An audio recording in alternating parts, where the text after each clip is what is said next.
va entamer aujourd'hui un autre chapitre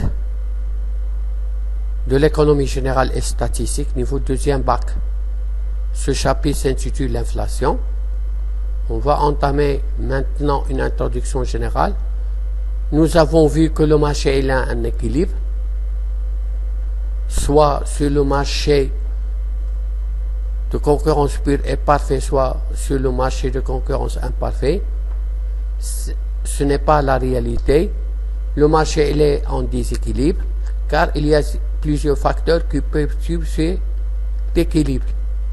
Parmi les facteurs, on va étudier dans cette vidéo l'inflation. Dans une seconde vidéo, on va étudier deuxième facteur qui perturbe le marché, c'est le chômage. Et ainsi, on va entamer dans une troisième vidéo que l'intervention de l'État pour que le marché soit en équilibre.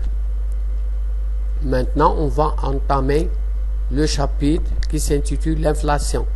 C'est le premier facteur qui perturbe l'équilibre du marché. L'inflation désigne une hausse durable des prix de l'ensemble des biens et services. C'est aussi un phénomène de hausse continue et généralisée des prix. Il n'y a pas d'inflation lorsque tous les prix augmentent très ponctuellement et restent stables par la suite, ou certains prix augmentent tandis que d'autres stagnent ou diminuent. Depuis 1920 et surtout depuis 1945, la croissance des économies occidentales s'accompagne d'inflation. En effet, l'ensemble des prix connaît un mouvement continu de hausse. Ainsi, toute hausse des prix ne doit pas être assimilée à l'inflation. L'augmentation des loyers n'est pas de l'inflation. Il est nécessaire que la hausse soit généralisée à l'ensemble des branches de l'économie et qu'il corresponde non à une cause accidentelle, mais à un déséquilibre durable. Cette hausse continue et générale des prix s'accélère à partir de 1973. Depuis le début des années 80, un ralentissement de l'inflation qualifié de désinflation est observé dans la plupart des pays industrialisés. Ceci ne doit pas être confondu avec la déflation qui correspond à une baisse continue du niveau général du prix. On va maintenant expliquer et citer les différents types de l'inflation. Premièrement, l'inflation rampante. C'est une inflation qui a un taux d'accroissement annuel modéré, taux annuel inférieur à 5%. L'inflation galopante, le taux d'accroissement annuel des prix est élevé, supérieur à 10%. Inflation déclarée, taux d'inflation compris entre 8 et 10%. Hyperinflation, taux d'inflation excessif. Inflation allemande entre les deux guerres. L'inflation légalisée, l'inflation localisée, c'est une inflation limitée à une région ou à un secteur par opposition à l'inflation généralisée, tout le pays et tous les produits. Inflation ouverte, dès qu'il y a intervention de l'État contre la hausse des prix, on parle d'inflation ouverte. Une fois que celle-ci est limitée par des mesures anti-inflationnistes, on parle d'inflation contenue, inflation contrôlée ou inflation jugulée. Déflation, c'est le contraire de l'inflation, c'est donc un phénomène durable, aussi auto-entretenu et généralisé de baisse des prix qui modifie les anticipations des agents économiques.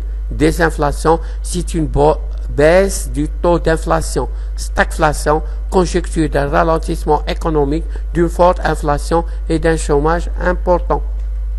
Par ailleurs, un exemple plus spectaculaire d'inflation, toujours en exemple, est celui des hyperinflation allemande du début des années 20 du XXe siècle sous la République de Weimar. En période d'inflation, la valeur de la monnaie se déprécie, son pouvoir d'achat diminue, la monnaie cesse ainsi de jouer le rôle de réserve de valeur et des agents économiques fuient la monnaie pour des valeurs plus sûres comme l'or, l'immobilier. Il y a plusieurs causes de l'inflation. Les économistes distinguent généralement plusieurs causes qui en fait toujours liées. Il y a au début Les analyses traditionnelles ou classiques, causes conjecturelles. L'inflation par la monnaie ou l'explication monétariste. Selon le courant monétarisé animé par Milton Friedman, École Chicago de l'USA, la hausse des prix est le résultat d'une croissance de la masse monétaire en circulation devenue plus importante par rapport à l'augmentation du volume d'activité ou de la production. Il est recommandé que la masse monétaire augmente à un taux légèrement supérieur à celui de la production, ça veut dire le PIB. L'hyperinflation allemande des années 20 du siècle dernier illustre bien ce fait. On met en garde surtout contre les déficit public financé par la création monétaire sans contrepartie productive directe. Cette explication a apparu au départ au XVIe siècle lorsque l'afflux de métaux précieux d'Amérique vers l'Europe provoque la hausse des prix et a reçu le nom de théorie quantitative de la monnaie.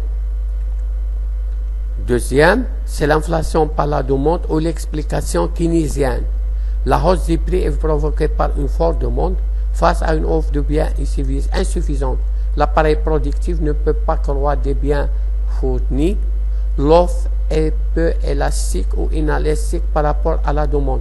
On parle ici d'excès de la demande globale, c'est-à-dire demande d'ensemble sur l'offre globale.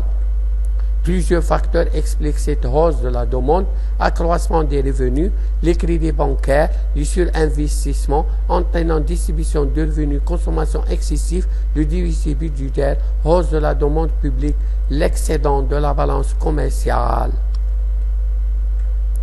L'inflation par les coûts. L'inflation est due à la répercussion sur le prix de vente de l'augmentation du prix des matières premières ou du coût de consommation intermédiaire, des salaires et charges sociales, du taux d'intérêt, des impôts. L'inflation peut avoir pour cause aussi l'importation des biens et services, et la hausse peut provenir par exemple de celle des matières premières dont on ne peut se passer, ou de la hausse des prix des facteurs locaux. Cette cause peut s'expliquer ainsi par le partage de la valeur ajoutée. Ainsi, l'inflation observée jusqu'à le début des années 80 en Occident était due au comportement des salariés qui conservaient leur pouvoir d'achat et pas celui des employeurs qui voulaient maintenir leur profit en répercutant la hausse des coûts sur le prix de vente. L'inflation est ainsi un moyen pour résoudre les conflits sociaux sans affecter les profits des employeurs. On parle de spirale inflationniste, c'est par les coûts, salaire, prix. Il y a une deuxième explication, l'analyse moderne, c'est la cause structurelle, l'inflation structurelle. L'inflation est due par la rigidité des structures économiques. Premièrement, rigidité de la structure de marché, développement des monopoles et oligopoles attendent sur le prix par tendance générale. Même en cas de hausse de productivité, en cas de concurrence, les prix doivent baisser en principe. Les firmes multinationales maintiennent les prix élevés pour maintenir ou augmenter leur autofinancement. Le marché du travail, il n'est pas libre. Il se compose de deux cadres opposés, syndicats salariés et syndicats patronaux, et les syndicats salariés arrivent à obtenir des majorations de salaire que les entreprises répercutent sur les prix. Le poids du secteur tertiaire, ce secteur occupe de plus en plus et partout une place importante dans l'économie. La productivité est faible et les prix des services augmentent plus vite que ceux agricoles et industriels.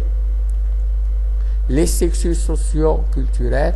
La société de consommation impose une vision idéaliste de la consommation qui lie liberté et consommation, qui pousse à l'excès de la consommation parfois injustifiée. Ce climat général favorise la demande et partout la hausse des prix, prix garantis de certains produits agricoles et autres, anticipation des agents économiques. Il y a, etc. Quelques vocabulaires, effet perroquet, lorsque le prix augmente, les autres suivent. Effet de cliquet, c'est la rigidité des prix absolue à la baisse. Les conséquences de l'inflation, il y a des effets positifs avantages et des effets négatifs des inconvénients. Les avantages, ou bien les effets positifs, l'inflation facilite les investissements et la consommation. Comment? Les achats à crédit sont de mieux en mieux supportés au fil du temps, car les remboursements s'opèrent avec une monnaie qui se déprécie. Plus la différence entre les taux d'intérêt et le taux d'inflation diminue, moins le crédit est cher. L'inflation réduit les déficits publics.